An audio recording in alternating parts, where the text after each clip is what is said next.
চট্টগ্রাম বন্দরে গতকালকে 8টা থেকে 4টা পর্যন্ত কোনো ধরনের কাজ চলেনি, কিন্তু তিনি বক্তব্যে বলেছেন যে সকালবেলা কোনো ইফেক্ট হয় না, সারা বন্দর চলেছে, এরকম মিথ্যার বেসুতি করে মানুষকে ঘুম পাড়িয়ে রাখা যাবে না।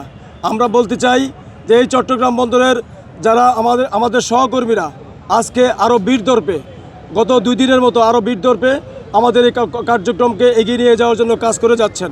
আমরা আপনাদের মাধ্যমে আমাদের সকল সহযোদ্ধা সকল সহকর্মীদের প্রতি কৃতজ্ঞতা প্রকাশ করছি।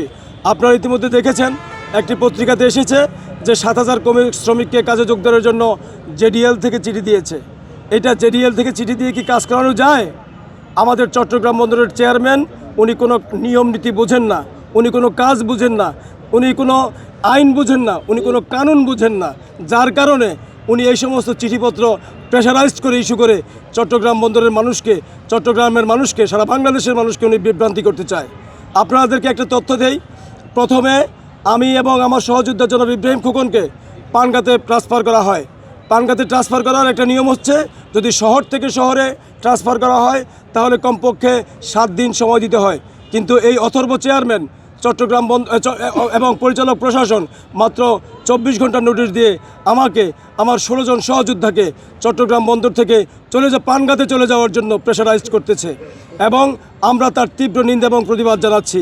টানা তৃতীয়বার অর্জন করেছে দেশের সেরা সুপার ব্র্যান্ড স্বীকৃতি বসুন্ধরা টিস্যু। আমরা আজকের এই সভা থেকে চট্টগ্রাম বন্দরের চেয়ারম্যান SM মনিরুজ্জামান, চট্টগ্রাম বন্দরের পরিচালক প্রশাসন ওমর ফারুক, চট্টগ্রাম বন্দরের চিফ পার্সোনাল অফিসার জনাব নাসির সাহেবের অবিলম্বে প্রত্যাহার দাবি করছি।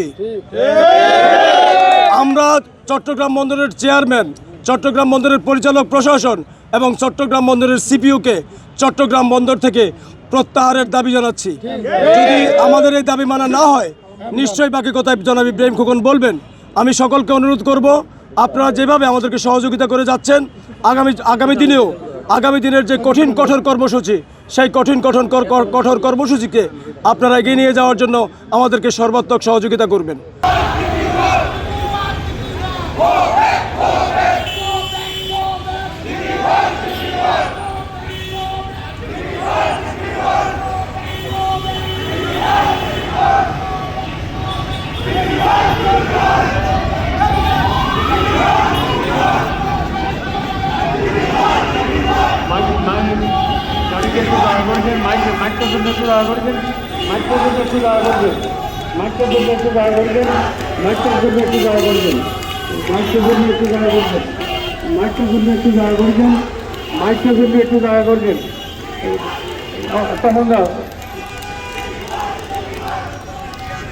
মাইকটার জন্য একটু দয়া করবেন।